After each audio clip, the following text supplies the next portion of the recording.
Kyle Seager is no longer in Seattle, but the Mariners infield got better this offseason. How much so? We'll tell you that in our infield preview, plus a look at the trade markets for Frankie Montas and Bryan Reynolds, as well as the continuation of Flag Week here on Locked On Mariners. Let's do it.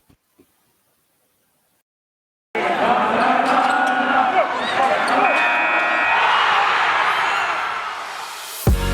are Locked On Mariners, your daily Seattle Mariners podcast. Part of the Locked On Podcast Network, your team every day.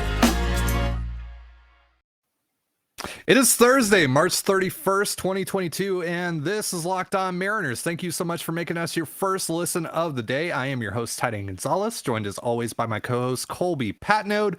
Be sure to follow the show on Twitter at LO_Mariners, and you can follow me at Dan Gonzalez, that's DANEGNZLZ, and Colby at CPAT11, that's CPAT11. Be sure to also check out our Patreon, where we talk about the Mariners even more, and also get into some non-baseball talk twice a week. Visit patreon.com/Control the Zone for more information on that if you are interested and want more of us.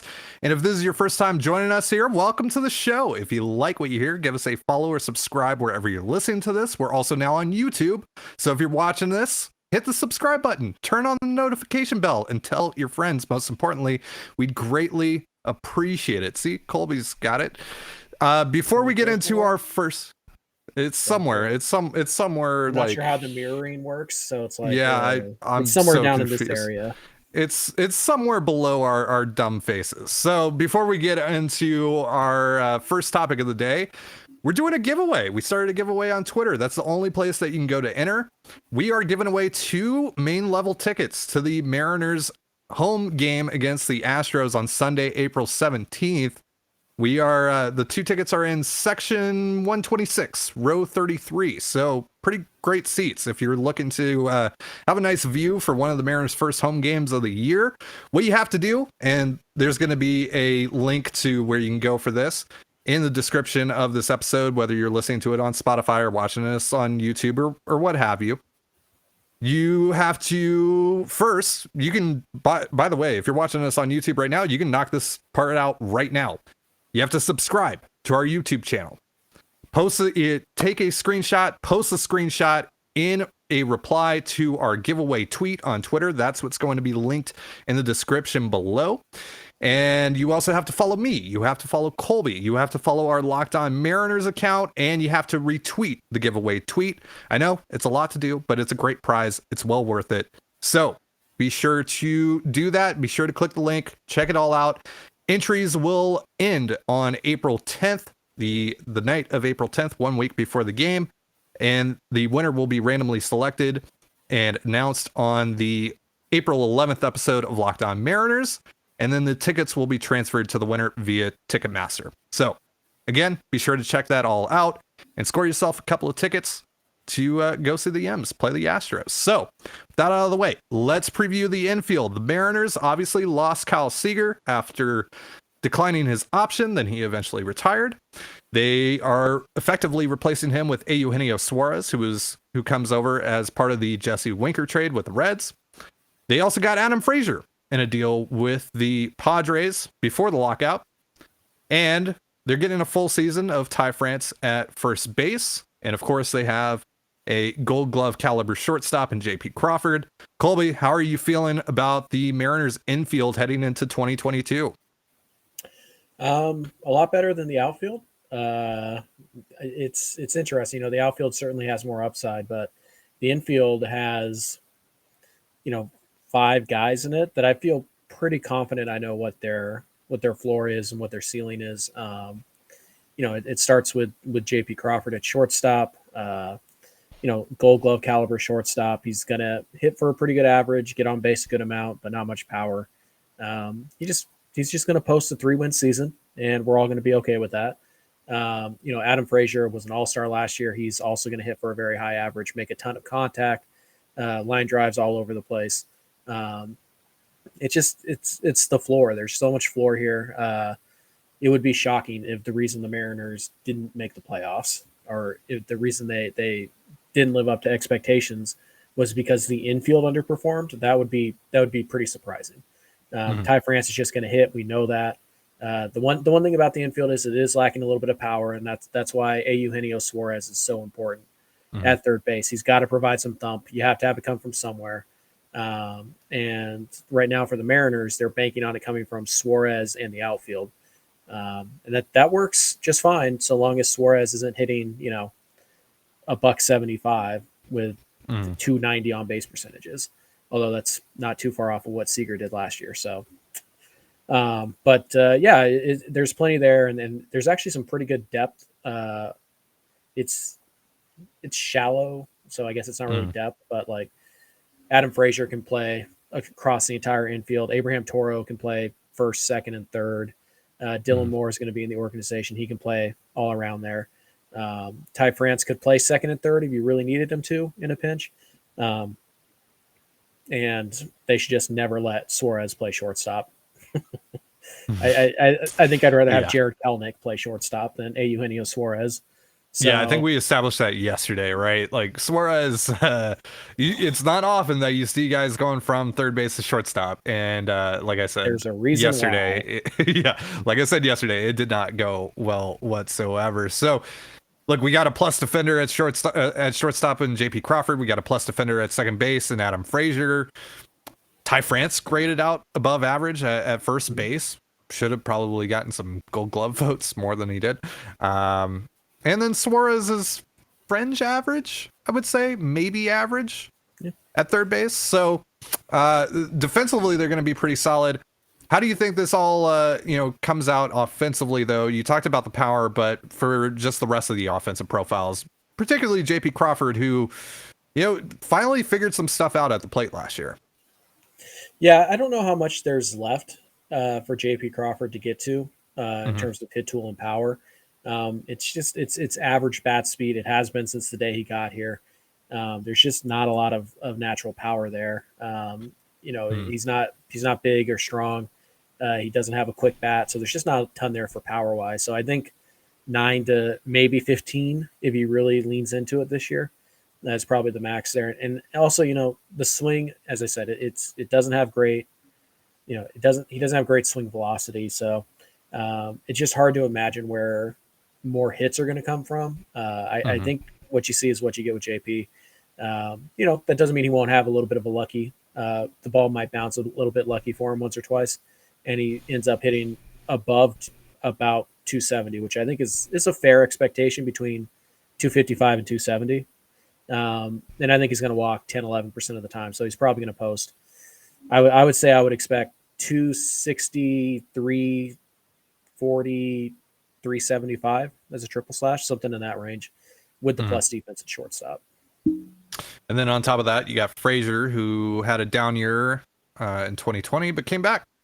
Was really good, particularly when he was with the Pirates. Struggled a little bit in his time with the Padres around the trade deadline after he went over there. But he still hit over 300, still got on base at a 368 clip, and even slugged over 400 last year. So how do you feel about Frazier offensively moving into 2022? Yeah, Frazier is probably the best hitter in the Mariners lineup that nobody talks about. Winker gets all the hype, and it's rightfully so. And Ty France was really good last year. And Mitch, and even a non-traditional Mitch Haniger year where he's mostly hitting for a ton of power. Luis Torrens, those guys are getting a lot of love, and obviously Julio. But honestly, if you're just looking at raw hit tool, Frazier is probably second on the team behind Winker. So I would expect him to hit between 275 and 300, somewhere in that range. I think he's going to get on base 35, 36, 37% of the time. And I think he's going to hit a few more doubles. I think he's going to probably I feel pretty comfortable saying he's going to slug over 400.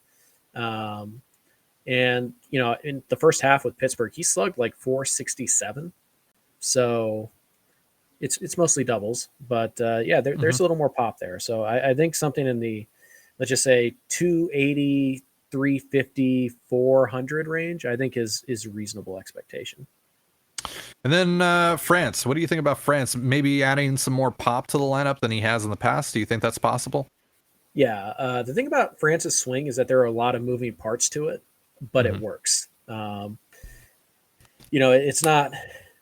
It never looks to me like exceptional bat speed, but it is exceptional bat to ball skills, which is really important. Again, when you have that kind of long moving swing, you need those plus bat to ball skills, and he has it. So France, I feel like what he did last year is basically real. And if you take out that month of April or May when he was dealing with the wrist injury, he hit over 300 the rest of the year. So I think it's totally possible he does that.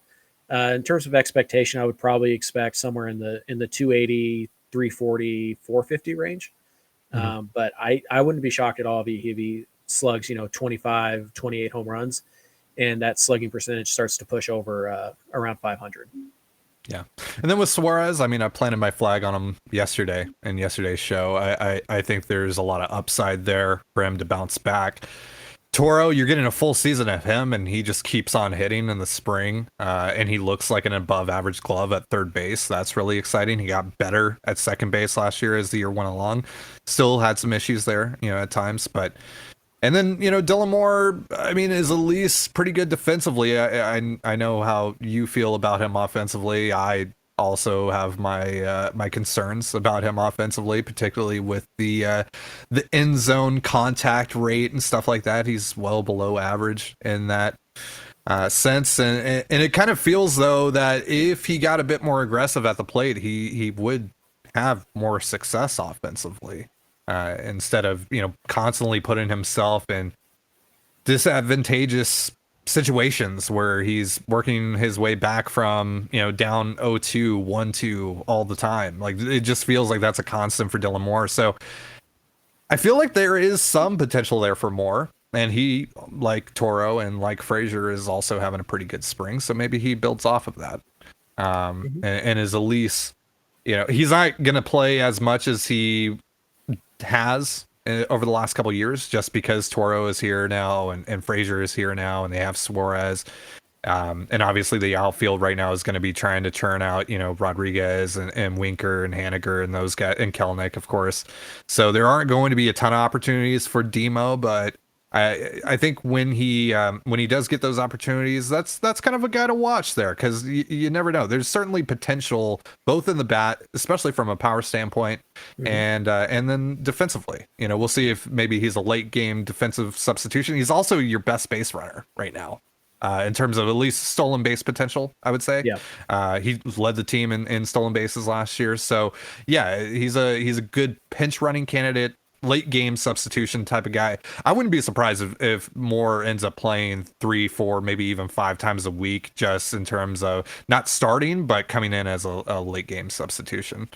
Sure, as long as he doesn't have more than 4, 5, 6 at bats a week. Sure, that's totally fine. But yeah, bat speed for days for Dylan Moore. Plenty of raw power there. There's his ceiling is 20-20 home runs and stolen bases with above average defense at second base and probably fringe average defense in a corner outfield spot. Like, it's there. It's just we've only seen it for about 30 days of his now 3-year Mariner career. So don't really want to wait around for that. And the Mariners won't, because like you said, they added Frazier, they have Toro. Dylan Moore's going to have to earn every at bat that he's going to get this year, which is where you want him. All right, so we're going to be talking about the busy, maybe, trade markets of Frankie Montas and Bryan Reynolds. Seems like some things are starting to heat up a little bit on those fronts. But real quick, a reminder, this episode of Locked On Mariners is brought to you by BetOnline. After months of playing, college basketball has determined the top teams for the Final Four and will determine this year's national champion this coming week. BetOnline.net is your #1 source for all your betting needs and sports info. From all the latest odds, contests, and player props, you name it, BetOnline remains the best spot for all of your latest sports developments, including podcasts and reviews for all the leagues this season. And it's not just basketball. BetOnline is your continued source for all your sporting wagering information needs, including live betting and your favorite Vegas casino games. So head to the website today or use your mobile device to learn more about the trends and action. BetOnline, where the game starts. You're listening to Locked On Mariners. Thank you again for making us your first listen of the day, just like you do here every day. And just a reminder to check out Locked On MLB Prospects. Host Lindsey Crosby is a prospect encyclopedia, and he's going deep on the MLB stars of tomorrow. It's free and available wherever you get podcasts, just like us. So, Colby, Bryan Reynolds, Frankie Montas, we talked about them ad nauseum during the lockout with Fan Fiction Friday, Mailbag Monday, all that stuff. We made a rule that we weren't going to talk about Bryan Reynolds for a time, but we've let that cool off a little bit. We've let the dust settle a little bit. It's been about a month since we last talked about Reynolds, and it does seem like maybe his market is heating up a little bit. So tell our fine listener here what's going on with Reynolds' market, and then we'll get into Frankie Montas a little bit later on. Yeah, just a lot of vagueness surrounding Reynolds right now. There was a report, I believe it was from Rosenthal this morning, that said that the Padres had asked about him, and there were a few names thrown around. Ryan Weathers, some young pitching, perhaps the Nelson Lamet, somebody like that. So yeah, it's just nothing imminent. And then of course, a few hours later, there was a report that, hey, Bryan Reynolds isn't even out on the field with the Pirates right now, taking batting practice with the starters. And so that fueled more speculation. And then of course he played in the game today, and he hit a home run in his first at bat. So yeah, just kind of a weird day there, but yeah, Reynolds gets reintroduced again. Mariner fans are of course going to be interested because we know that the Mariners were interested in Bryan Reynolds both last season, last July, and before the lockout. So naturally Mariner fans are going to, that's going to pique Mariner fans' interest. But yeah, basically it sounds like, based on what I'm reading, I don't have any inside intel here, that Reynolds is probably going to start the year on the Pirates. It sounds like the Marlins have been the most aggressive so far. The Padres certainly have the young pitching that it appears the Pirates are coveting for Reynolds. And a huge need, by the way, in the outfield. Huge need for an actual real outfielder instead of a first base DH type. I've said it again. I'm pretty sure that Jack Zarenzik is shadowing for AJ Preller right now in San Diego with all those first base DH types they got going on there. It sure seems like it. And, there was also a report yesterday, by the way, that the Padres are willing to trade from their pitching/catching surplus. So, we know that Miami has been looking for catching. The Mariners are certainly looking for pitching. We know that the Mariners talked to the Padres recently. We don't know really any other details besides that. So it's just the Reynolds thing it's just a rumor that's kicked back up again. I don't think anything's imminent, but it was something that came up, and it's something that Mariner fans were, at least based on our Fan Fiction Fridays, they were fascinated with that idea. So naturally, it sparked a conversation on Mariners Twitter this morning. So last time we talked about Reynolds on this show, the Mariners didn't have Jesse Winker. So how does that impact things for you, if at all? Because Winker, of course, is probably more of a DH type. They've given him a first base glove as well. Perry Hill's been working with him over there. So there isn't a ton of hope there, and I don't feel like he really blocks anyone in the outfield. But does that change your feelings about Bryan Reynolds? No. If anything, it makes my desire to acquire him stronger. Because again, Winker is the bat, right, that they've added. He is not a glove. We know that. And adding Winker or adding Reynolds to the outfield, all of a sudden, if your lineup can go in whatever order you want, right? If the 2 through 5 or however you want to, it's Reynolds, Winker, Haniger, France, Suarez, that's the meat of your order. That's an order that's going to make Houston Astros fans extremely nervous because at that point we're no longer talking about, hey, can they sneak into a wild card? Now it's, hey, could they possibly win the American League West? The Winker trade got them closer to that, and I don't know if a Reynolds trade gets them over that hump, especially since we don't even know what the cost is of this fictional hypothetical. But it's certainly, again, if you're rolling with Frazier, France, Reynolds, Winker, Haniger as your top 5, you're going to score quite a few runs. Yeah. And hey, on the plus side, your outfield defense will be a lot better. So, yeah, it actually makes more sense to me now to go get Reynolds. And it always made a lot of sense. So obviously they're in the market for catching and maybe or pitching. It seems like pitching is really the focus here. The Mariners, I mean, they have that to trade from, but it would kind of mess up their 2022 plans as well. I mean, maybe if they're able to also get Frankie Montas, that would help, or someone like that would maybe push them over the hump to maybe part ways with a Matt Brash or a George Kirby in a deal for Bryan Reynolds. But they also have another trade chip here that I don't think we're talking about a lot, and I didn't really see him mentioned in a lot of the Fan Fiction Friday trades we had for Reynolds. That's Jared Kelenic, who, I mean, if we're being real here, you're kind of hoping that Jared Kelenic develops into Bryan Reynolds, right? So would he have appeal to the Pirates in that sense? Probably. It really does feel like the Pirates are desperate for pitching, and they would prefer to be very close to the majors. Yeah. The names we've heard thrown around with the Mariner or thrown around with Reynolds, we've heard Max Meyer, we've heard Emerson Hancock pre-injury. Yeah. So, we've heard guys who are high floor with some ceiling starters who are within a year of the big leagues. Max Meyer probably ready right now. No surprise there. A lot of us saw that coming. But you always got to pat yourself on the back every episode. It's your new Jonathan VR thing. You just got to check it off. Did I or did I not nail Max Meyer's profile? I mean, hey, I'll give it to you. I'll give it to you. Said he was better than Hancock and everything. I was right.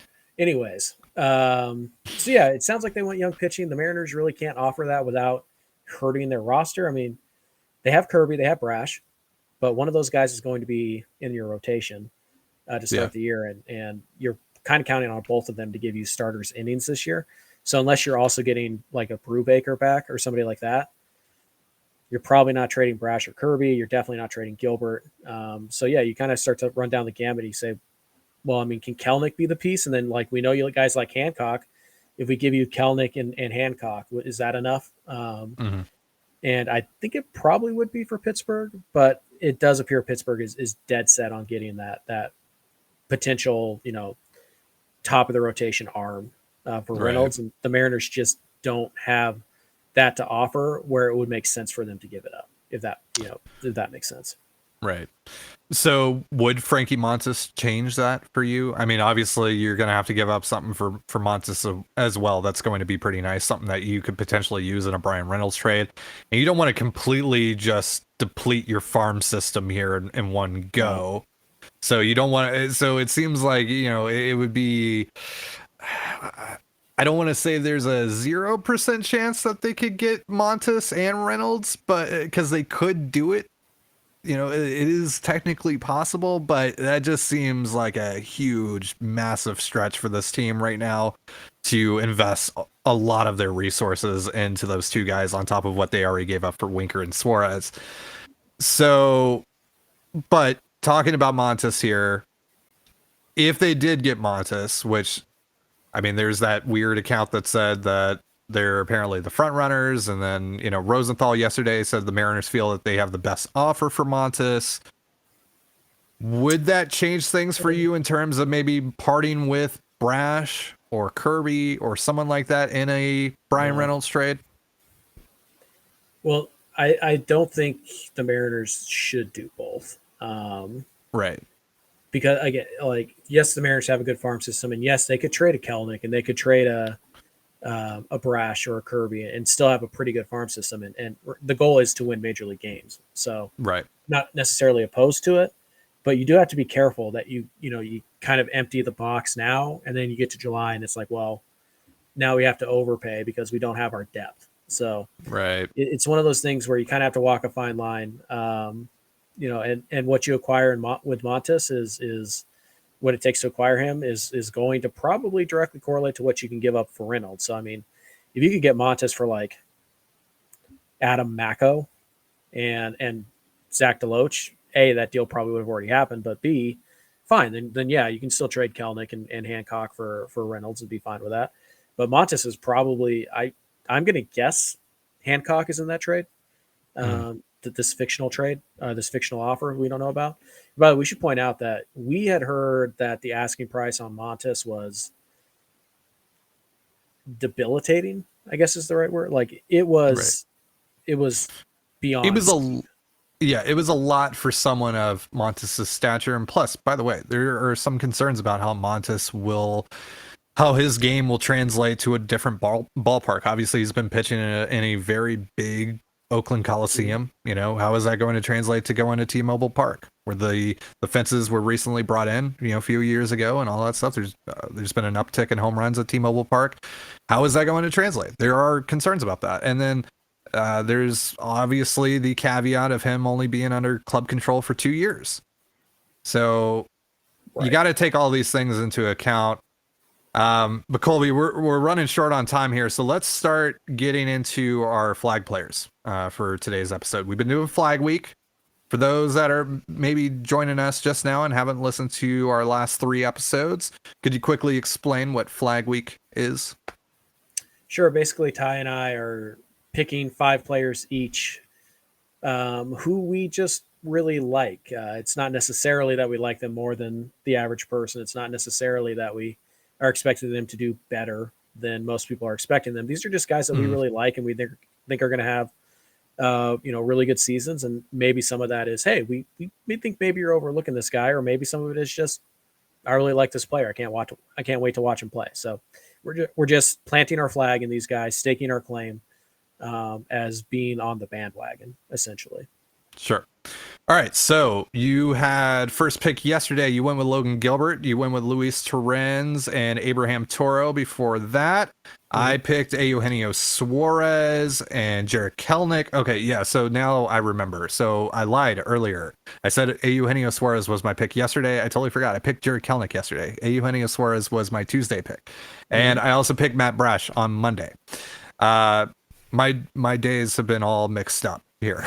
so today I'm going with a guy that we talked about earlier in the show, and someone that I had been vying for, pounding the table for the Mariners over the last couple of years, and they finally got him this offseason. Adam Frazier. I wanted him a couple of years ago for the Mariners. I wrote an article back when we wrote at Soto Mojo about the Mariners getting him. I really thought he was a great fit for the Mariners, still do, and I'm incredibly excited that he's now in Seattle. Again, we're talking about a guy that is coming off a year where he slashed 305, 368, 411, and that's accounting for a pretty down second half for him once he went to San Diego. He was about average-ish when he went to San Diego. Definitely not the all-star caliber player he was in the first half of the season. I don't have delusions necessarily of him getting back to all-star caliber in Seattle. I don't necessarily think that's who he is, but I also don't think that he's just kind of a replacement level player either, which is kind of what he was in 2020 and 2019 as well. You know, he was kind of a slightly below average hitter in those years. Obviously an elite defender at second base. He's also at least average in left field, maybe slightly above average in left field. He could probably swing it at third base. Hasn't played there a ton, but I think he could handle it. But again, we're talking about a guy that is the ideal leadoff hitter for this team. I mean, I'm obviously of the belief that you should just put your best hitter in the leadoff spot. That would be Jesse Winker, followed by Mitch Haniger and Ty France. But look, the Mariners aren't going to do that. They had JP Crawford doing that all of last year. I think Frazier is a better fit for it than Crawford. He's also a more traditional leadoff guy. He can get on base a ton at an above average clip. I don't think he's going to hit for 300 plus this year, but I still think that he's going to give you 270, 280, maybe even 290 this year with above average on base skills and hit for a lot of doubles and maybe, you know, sneak into a couple of home runs here and there. But yeah, I'm very high on Frazier. I think he's going to be a Gold Glove candidate at second base for this team. Plus, you know, with the way that the roster is currently constructed, he's probably going to be staying there most of the time at second base. So keep him at his natural spot. He's going to be incredible there. You already know that. And him with JP Crawford in the middle of your infield, that is so awesome. That might be one of the best middle infield tandems in all of baseball. If not, I mean, it's probably top 5, right? Defensively, yeah. Yeah. So who's your guy? You pick Gilbert, you pick Toro, you pick Terens. Who's your fourth guy on this list? Yes, I am going to go with Marco Gonzalez. Ooh. Yes, I know we all love Marco, right? I thought about not going what- with Marco yesterday after Yes, watching him in Chicago. Yeah. I know we all love Marco, but I feel like there's a lot of people who are kind of treating Marco like he's like a low end number 4 now, based on what happened last year. And we can kind of go off of what did happen last year. You know, obviously injuries for the first time in years, birth of his daughter, a whole bunch of stuff was going down. There was a lot of dissension in that clubhouse. There was a lot of it was a house divided, and Marco, he struggled through some of that. So I think this year the clubhouse is a little more cohesive. I think that Marco is healthier. It appears that he's made some changes to some pitch grips and stuff, and we've seen some of that stuff already play here in Arizona. He's been pretty good in his first 2 outings, was a bit unlucky, and then it did get away from him a little bit there in his last outing against the Cubs. So, but I just feel like, I don't know that we're ever going to see 2020 Marco again, where the guy was, basically on pace to be a 5-win, 6-win pitcher. But I think Marco's going to get pushed back up to that 3.5, 4-win status. It's conceivable the Mariners have 3 starting pitchers with 4 WAR or higher, with Robbie Ray, Logan Gilbert, and Marco. Not saying I expect it, but I think Marco's going to push back up into that mid-3 range. And I think he's going to look like the true number 3 that he actually is. So I think big bounce back here coming from Marco Gonzalez. I love that pick. It's a great pick. Like I said, yeah, of course, just gotta, there you go, right there. Yep. So, yeah, no, I'm very high on Marco as well this year. You talk about, all the things that happened to him last year with the injury, birth of his daughter, everything like that. He just, it was a lot of stuff that he was having to deal with. And I think, this year getting back to normal, first kind of normal season for him in a couple of years now. You talk about 2020 being, more or less a lost season for everyone. And he was great that year still, despite all the things going on. And despite what Kevin Mathers says, I don't find Marco Gonzalez very boring. I actually think he's a very fun pitcher to watch. And it seems like he's going to be number 3 in the rotation right now, the way that they're doing things. It looks like it's going to be Robbie Ray number 1, Logan Gilbert number 2, Marco number 3, Flexen number 4, and then Brash number 5. So yeah, going righty, or they're going lefty, righty, lefty, righty, righty in the rotation. It's gonna be interesting to see how that plays out. But I think this year, I said this on a couple of shows ago, I just think that now with the arrival of Robbie Ray and with Logan Gilbert hopefully taking another step, Marco's more in line with what his value truly is. He's not a number 1, he's not a number 2, but he's probably a number 3, maybe a number 4. He's a really good number 4. So maybe he's a light number 3 when he's on. Last year he was probably a 4. Yeah. So yeah. At his best for the most part. Yeah. He was mostly a number 4. But I think this is more, like I said, this is more in line with what I think is truly Marco Gonzalez's value.